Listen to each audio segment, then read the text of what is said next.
In this episode of 50 Phenoms, Ryan Shazier talks with avid golfer Joe Aigner.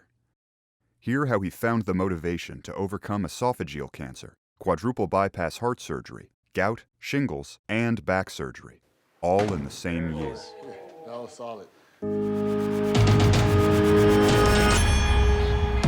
Ryan Shazier's 50 Phenoms, in partnership with UPMC. So, Joe, thank you for coming and talking to us today. You have an incredible story. Can you take me through it? My diagnosis was esophageal cancer. It's a devastating diagnosis, and your life changes. You know, everything comes to a stop and a standstill, and you're totally heading in a different direction. When I found out my daughter was 3, she turned 4 in August. So I have a 4-year-old, and whatever you need me to do, you know, you just tell me. Right. You know, I have a 4-year-old. I'm not going to leave her. My son is 5 now, and this happened 2 years ago, so my son was 3. They told me I'll never walk again. Just to know that you're going through that process and your kids are there with you and they're seeing everything that you're going through, I know that probably was some motivation for you to keep pushing. Oh, it was. I mean, because she didn't really understand what was going on. You're still just dad, Yeah. you know, and they come and expect you to do all the things that you were doing before, picking them up. I couldn't do that anymore because I had a feeding tube in. They said, you know, you can't lift anything. She was very well aware of changes in her dad. Wanted to help. Can I do it? Can I do it? I probably help, you know, just normal things like getting his slippers if he needed them, if getting a drink, if he wanted some, probably making a peanut butter and jelly sandwich, which, you know, you still do. It makes it very difficult if you didn't have a great family and friends. And it's always, you know, as they always say, there's no I in team, and there truly isn't when it comes to these type of situations. To me, you know, I had the whole city of Pittsburgh and my family, and I just felt just the support. People just want to see you healthy. Sometimes that just uplifts you also. Absolutely. I always say I'm a miracle prayer in modern medicine, you know.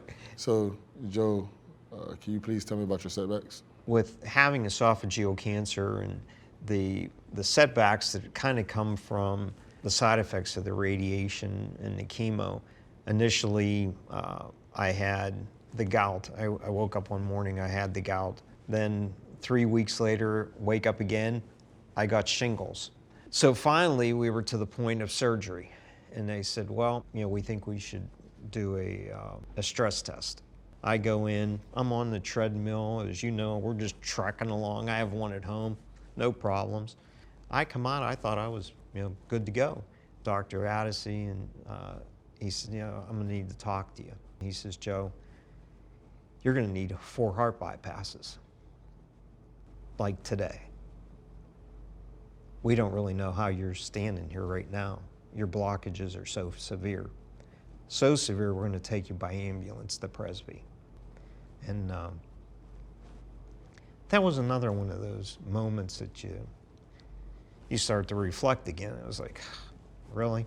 And then after having the 4 heart bypasses, then going in for the esophageal resection, thought everything was fine, got home. My daughter had been waiting patiently for nearly a year for me to be able to pick her up again.